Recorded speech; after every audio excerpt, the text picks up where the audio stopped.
Welcome from the deep. I am Mike the Finder. And I am Book of Brett. And today we're going to be talking about the 1987 film, The Princess Bride. This is a movie I thought we'd probably never do because, well, you wouldn't it's do The Titanic. Princess Bride.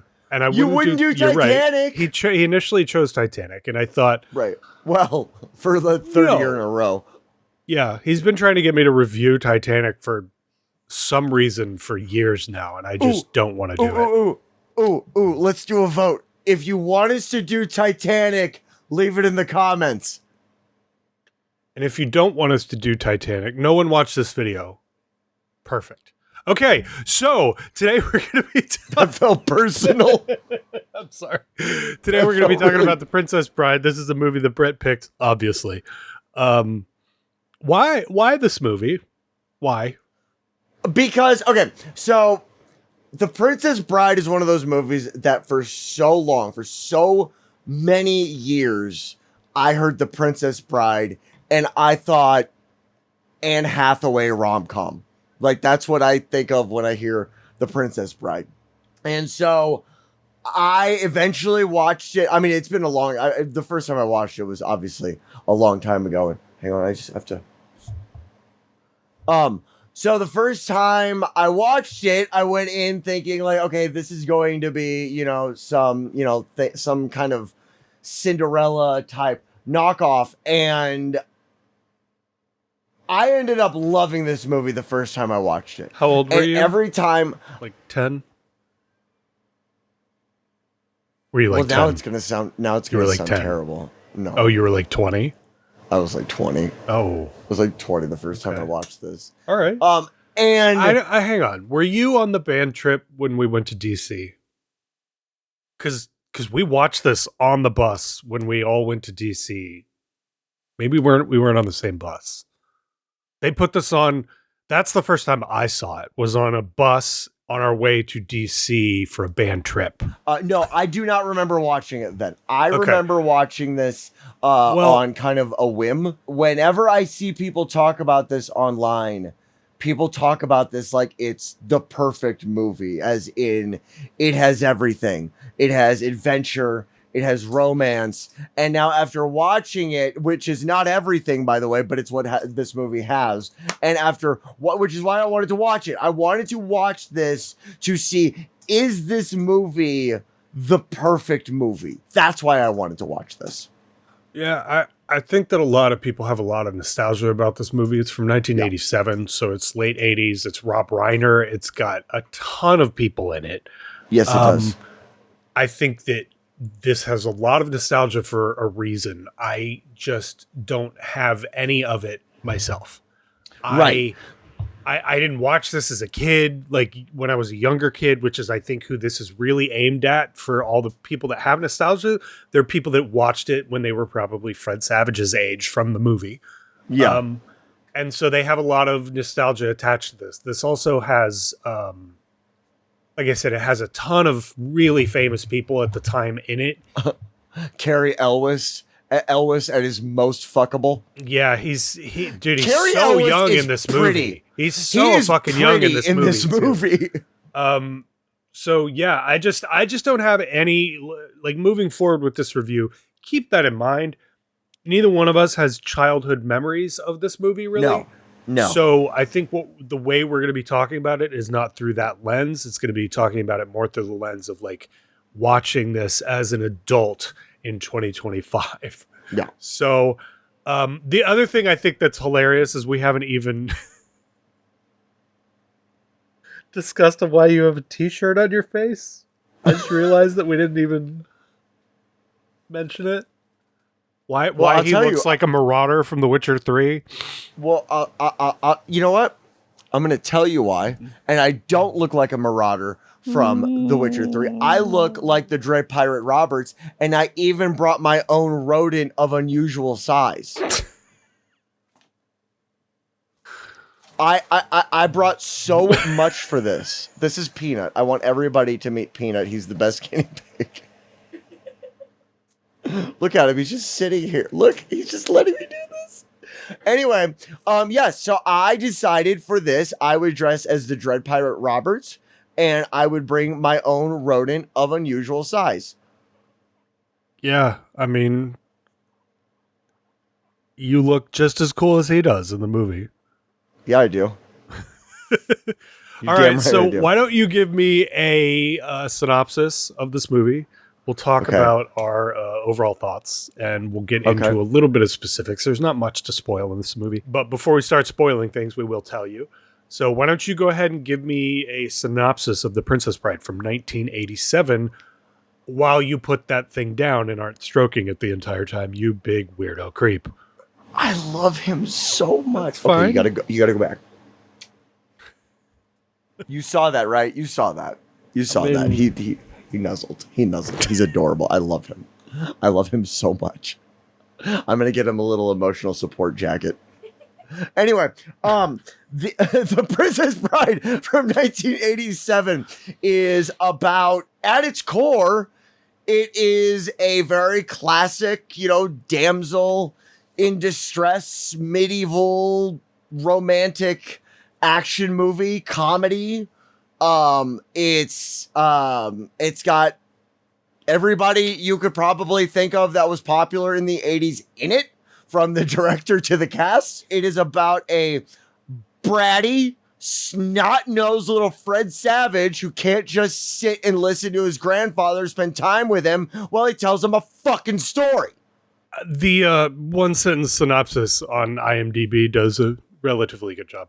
A bedridden boy's grandfather reads him the story of a farm boy turned pirate who encounters numerous obstacles, enemies, and allies in his quest to be reunited with his true love.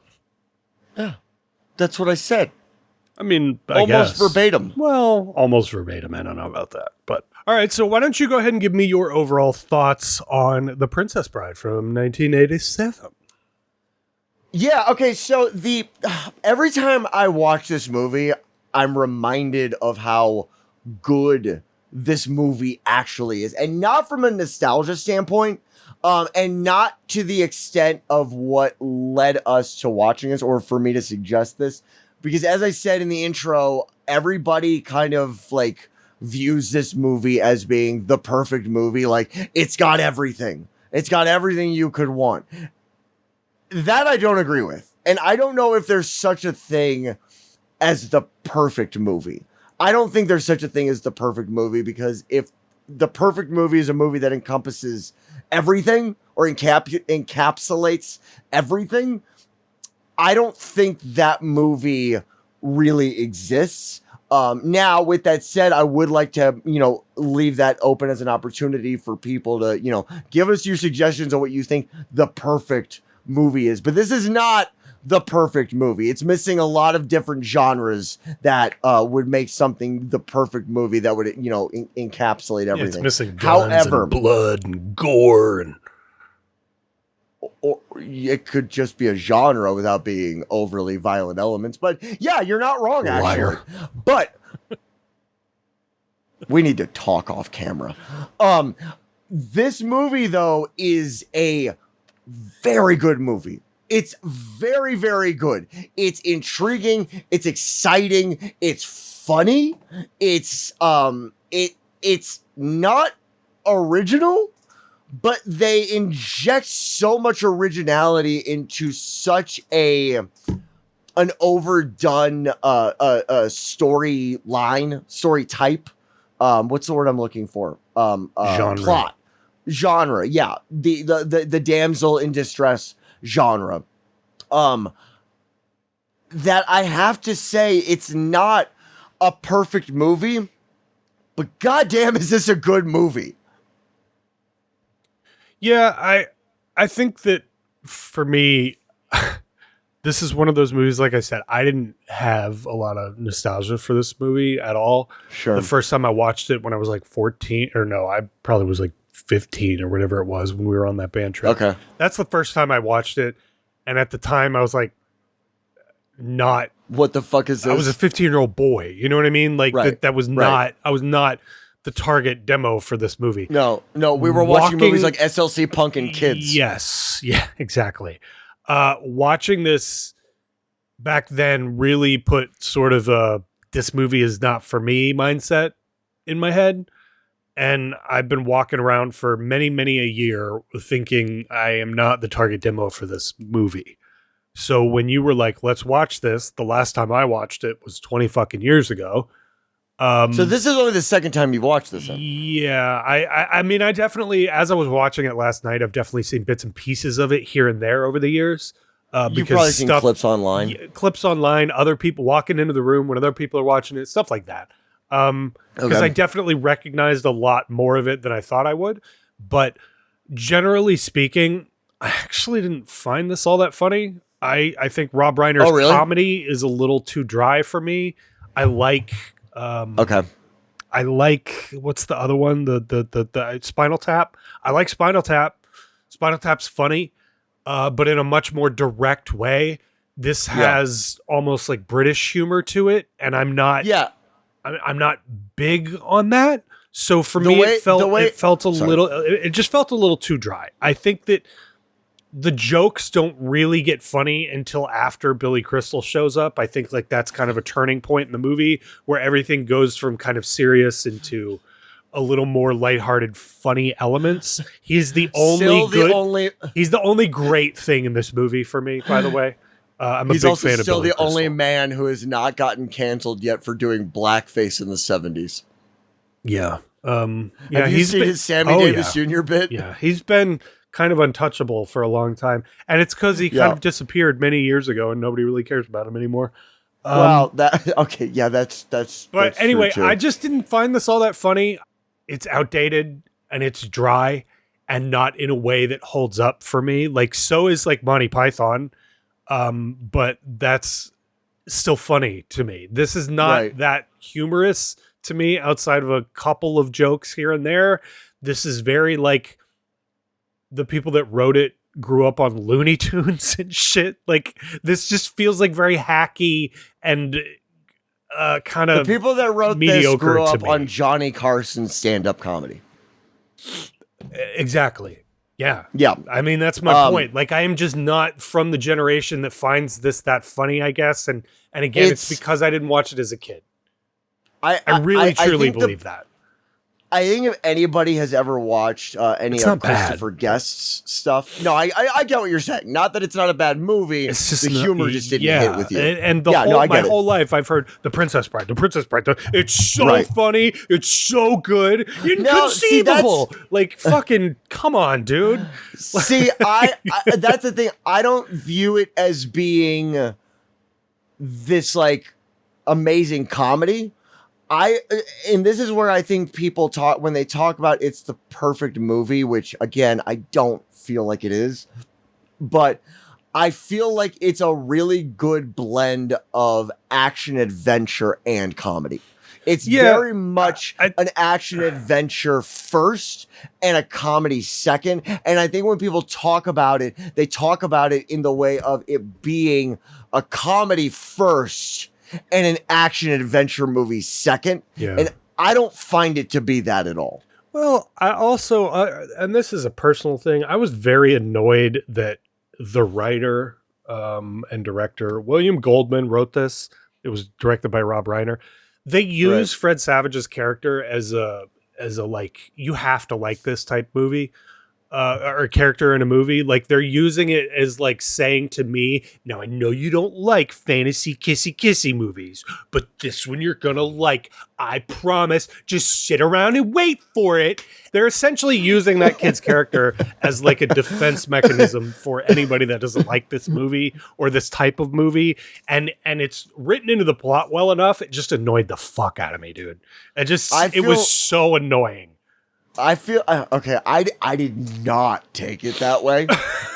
I could see how you could if you're you, but I did not take it that way. I took it more as them trying to set things up as in this is not going to be your typical. See, I took it as whoever wrote a chick flick and went, oh no, how do I make this okay for little boys to watch? That's how I took it.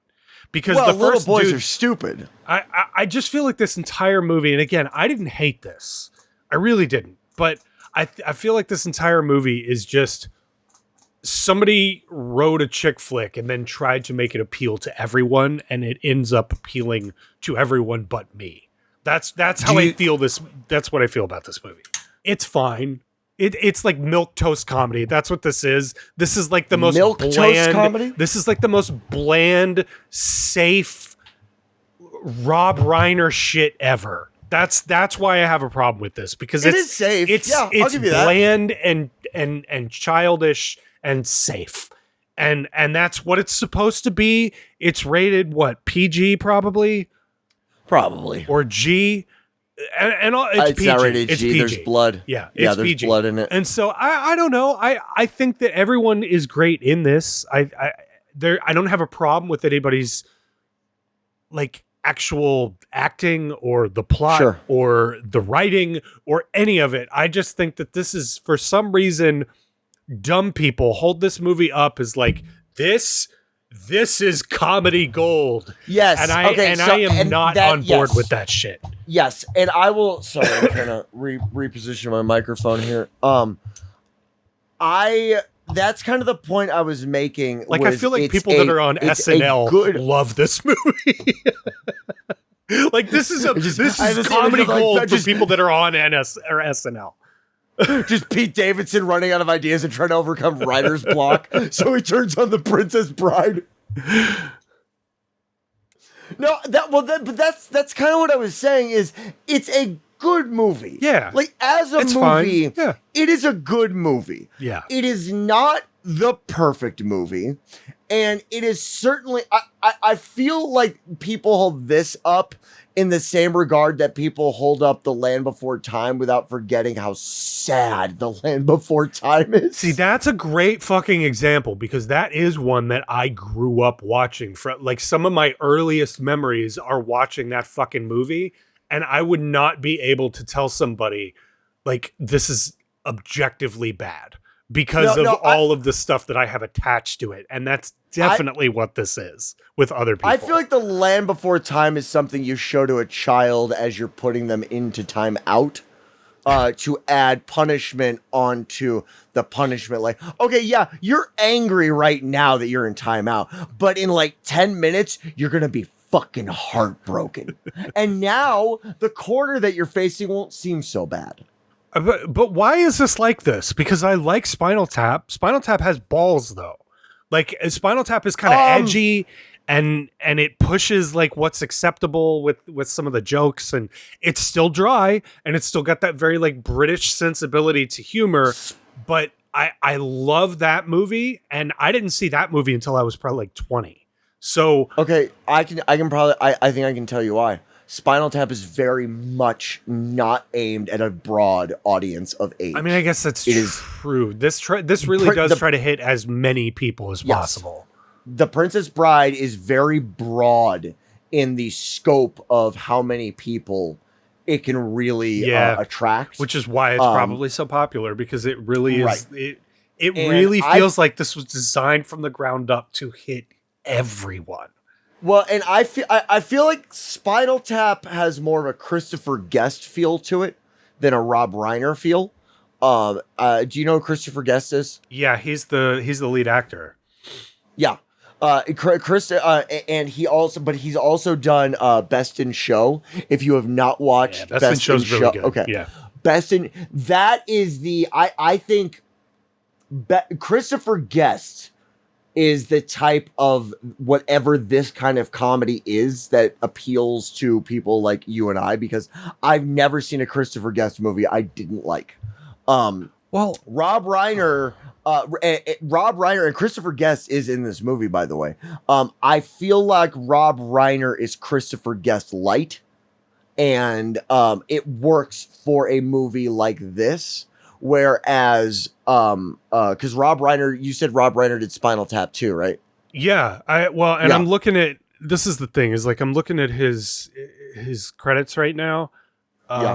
This is Spinal Tap, Stand By Me, The Princess Bride, When Harry Met Sally, Misery, A Few Good Men, The American President, Ghost of Mississippi. Rob Reiner did your child. Fucking Misery? Yeah, dude. This is what I'm saying, though, is like he makes movies that are good. No doubt. I love Stand By Me. I love Misery. Those are two amazing ass movies. I never saw The Bucket List or any of this other later stuff that he really did. I don't.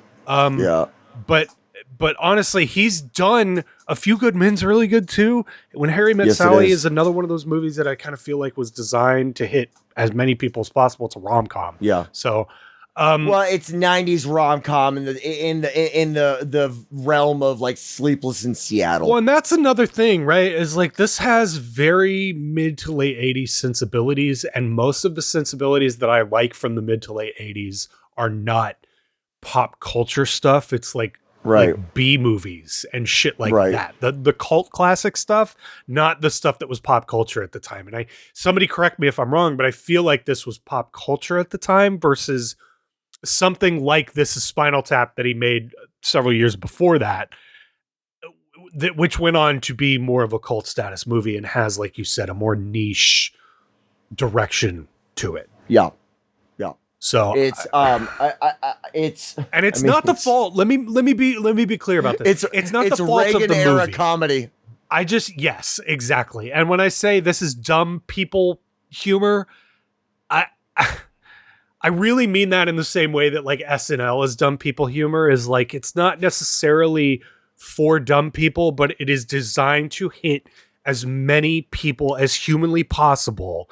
Watered down. Yes, it's watered down drivel. And not that this movie is drivel, but it's just so pop culture-y. It's I was going to say, I keep trying to give you. I know, and I keep trying to get out of it, but I keep coming around to the fact that I have something against this movie, and I don't know what the fuck it is. Mandy Patinkin's great in this. Like, everyone is great in this. I think Billy Crystal's hilarious in this for the 3 seconds that he's in it. And dude, some of these shots are beautiful. Beautiful. It's shot beautifully. It's written really well. All of it, like the jokes that are in here are really funny. That are like straight legit jokes. It's just. I am not the target demo for this movie. I think that's what this really comes down to. There's a difference between mostly dead and all the way dead. Yeah.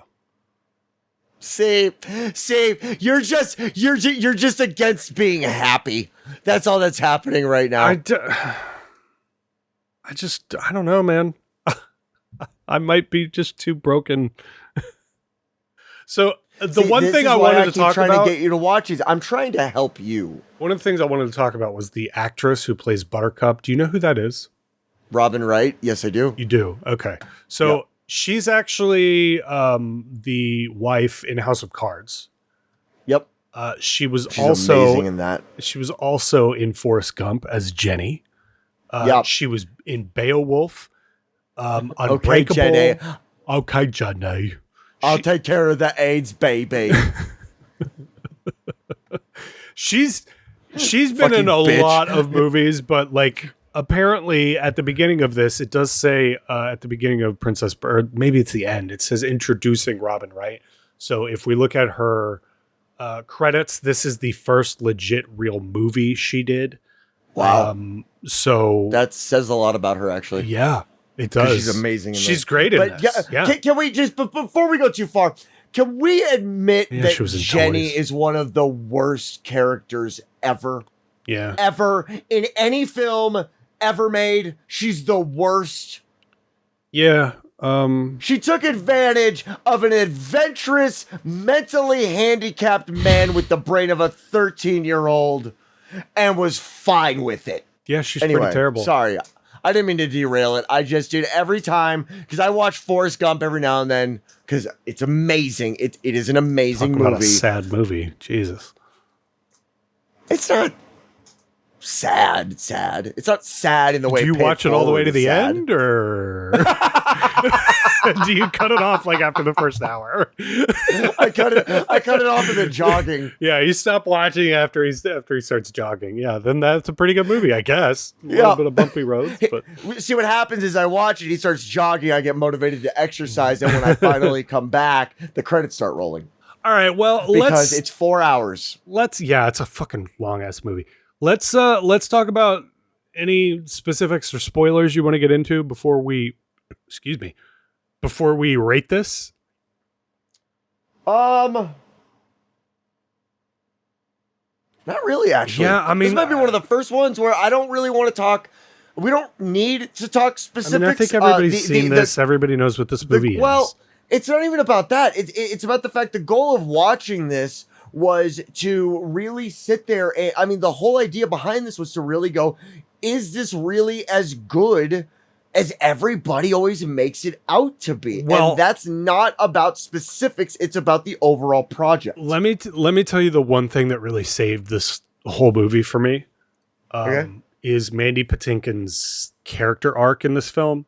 Mandy Patinkin is you'll know when you see him. I best knew him from the hit show where fucking what is that goddamn movie or that I best know him from the hit show Dead Like Me.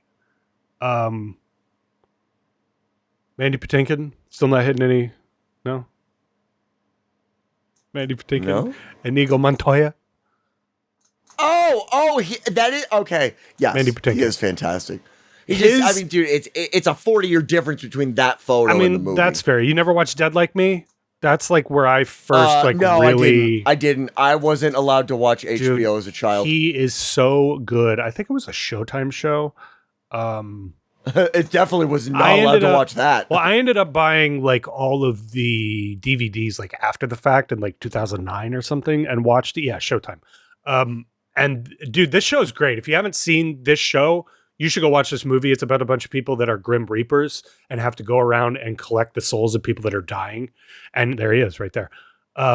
So that's where I knew him from for the most part. But dude, his character in this film, his story about trying to revenge his father, that is the deepest thing in this movie. And I think that that's what I wanted this movie to be about, which is why I don't give a shit about Buttercup. She's a spoiled brat who always got what she wanted, who was a piece of shit to the farm boy. And for some reason, he was just okay with being treated like a piece of shit. Because she's hot. And the fact of the matter is, no one but Mandy Patinkin's character is likable in this movie.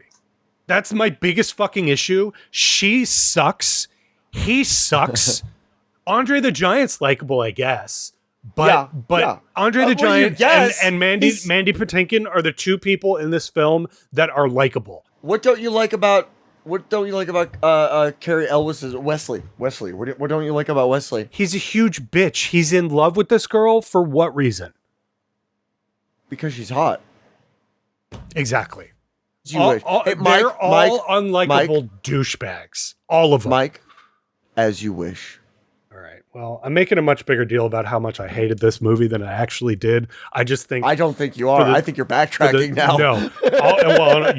I'll show you my Letterboxd review from last night. Oh no. I didn't write anything, but I did rate this. What I'm going to rate this today on Letterboxd. Okay. So why don't we go ahead and move into ratings? Why don't you give me your final thoughts and rating on this movie?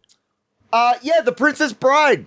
Not the perfect movie that you all seem to think it is. Come at me in the comments. However, don't worry. There's not going to be any room for you down there after all the people come for me for my bullshit from this episode.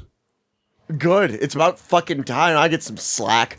However, with that said, I definitely did not have the issues Mike had with it.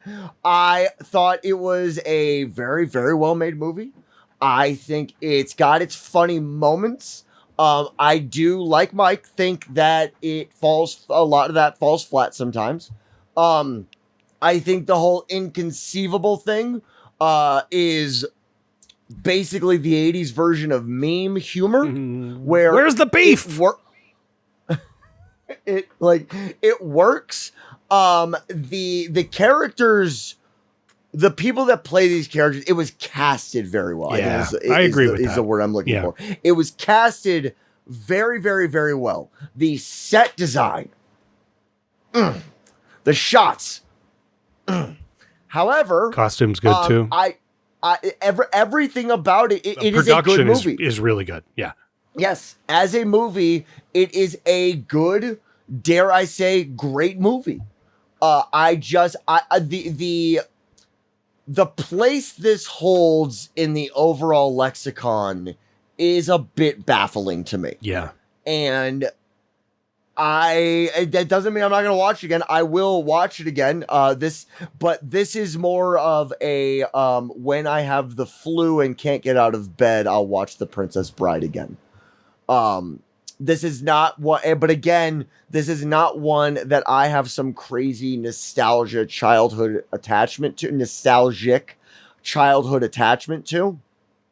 So I gave it a 7 out of 10.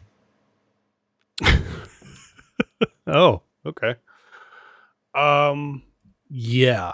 So look, I suffer from something that I like to call contrarianism. Buckle up, guys. My gut reaction to most things that most people like are, this is probably going to be stupid.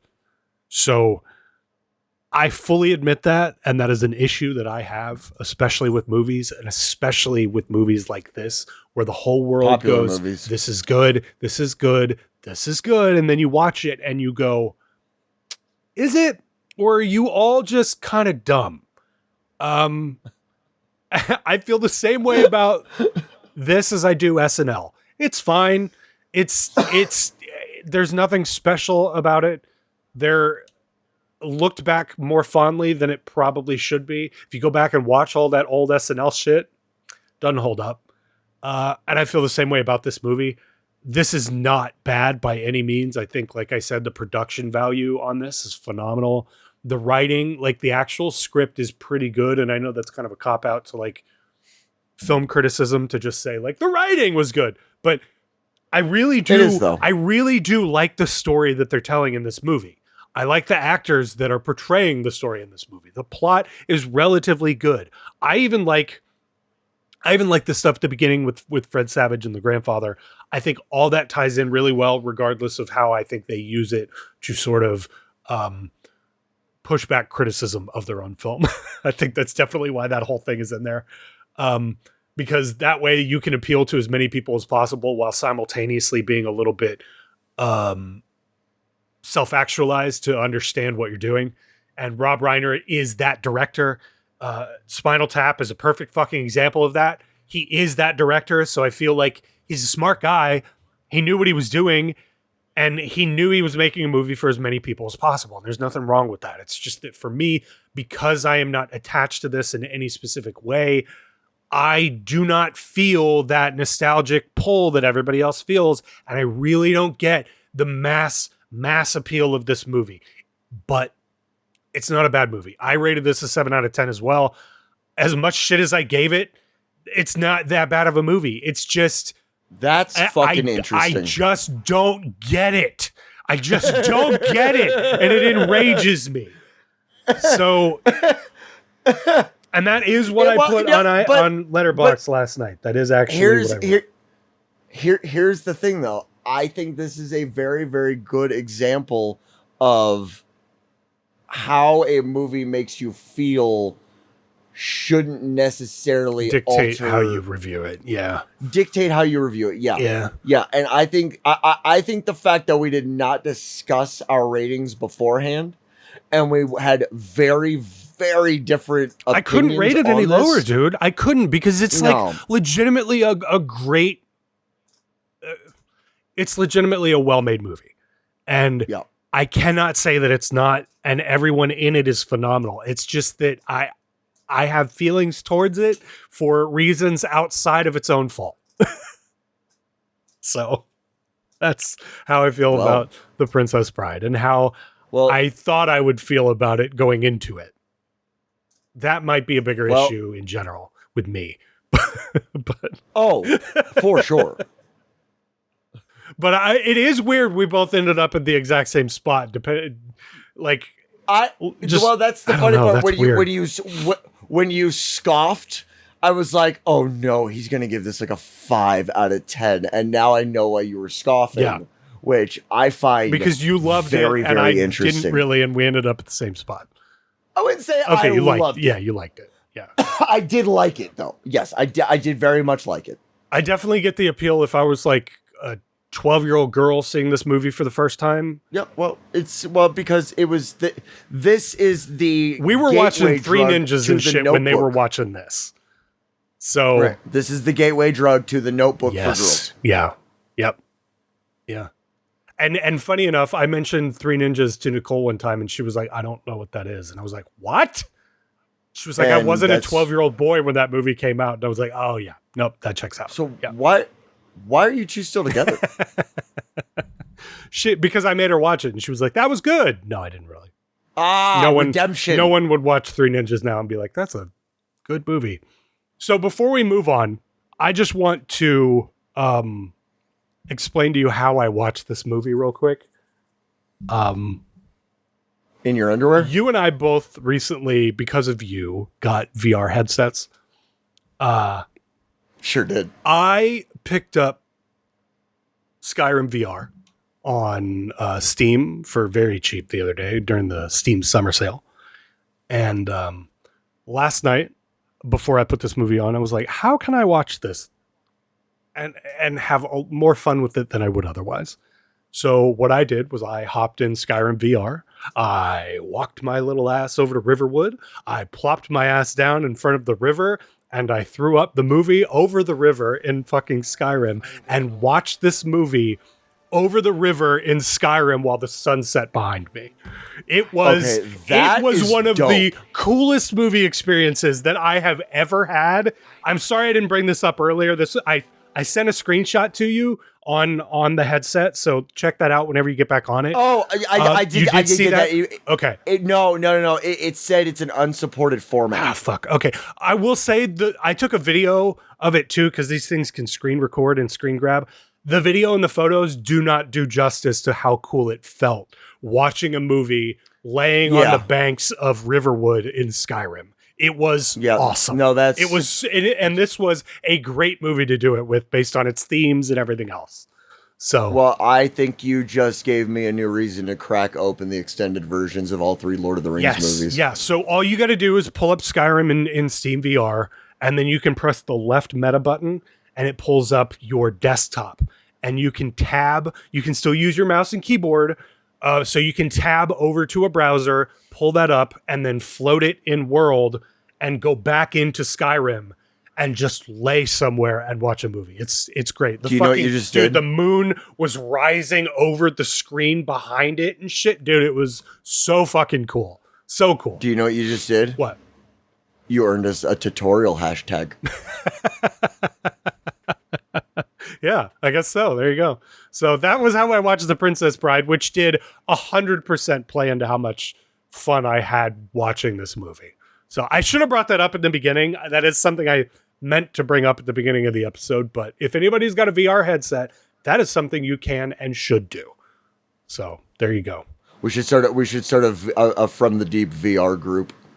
That'd be cool, man. If we could figure out how to watch movies together. That was the reason I did it in Skyrim, because I was like, I have not been able to figure this out in any other app other than this, but I know I can do it in single player games. All right. Well, if you like this, make sure you hit the like button. If you really liked it, make sure you hit that subscribe button, because we get a lot more content like this on the channel and more coming in the future. We've been away for a minute, but we are back now, trying to get back on this schedule of doing this at least once a week. Thank you to anybody that's stuck around and is still watching our stuff. We got new subs. Greatly appreciate got new subs. Yeah, so that's super cool. So thank you to all the new subs. Thank you to everybody that's stuck around, and we will see you guys next time for On the Deep. Bye-bye. I have a luchador match to get to.